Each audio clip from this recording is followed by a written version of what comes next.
তো গাইস, আমি আমার পার্সোনাল কিছু ফিলিংস শেয়ার করতে চাই, যেটা আমি পার্সোনালি না, আমার সেরকম কেউ আছে আমি যাকে বলবো কথাগুলো, কেউ নেই।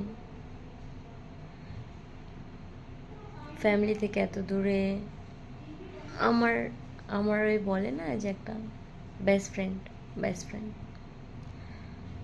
এরকম এটা প্রথমবার না যে আমি ব্রেক হয়েছে আমার ফ্রেন্ডশিপে, মানুষের রিলেশনশিপে ব্রেক হয়।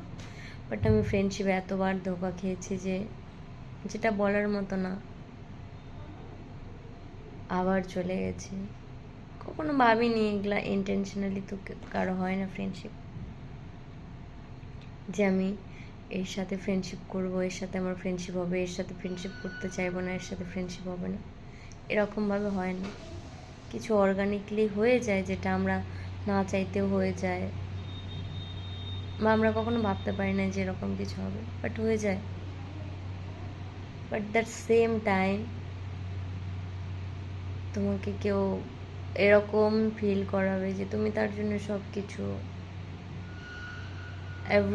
এভরিথিং সে ফিল করাবে। বাট যখন তুমি এটা ভাবতে শুরু করবা যে হ্যাঁ, সেও আমার লাইফে এরকম, তুমি তাকে সেই জায়গাটা যখনই দিবা তখনই সে তোমাকে হার্ট করে বেরোয় চলে যাবে। এটা যে এরকম আমার লাইফে ফার্স্ট টাইম, এটা না রিপিটেড, এটা রিপিট হতেই থাকে আমার লাইফে। আমি এত বাস খেয়েছি বন্ধুত্বের কাছ থেকে, মানে ফ্রেন্ডশিপ থেকে, আমি জাস্ট ফেড আপ হয়ে গেছি। I am just done with friendship, seriously. মানে আমি কি বলবো, আমার আজকে মানে কালকে দুপুর থেকে আমার জাস্ট মুড পুরো অফ। না আমি কারোর সাথে ভালো করে কথা বলতে পারতেছি না, আমি কিচ্ছু ভালো লাগতেছে না ভাই। মানে জাস্ট আমার অফ করে দিয়েছে।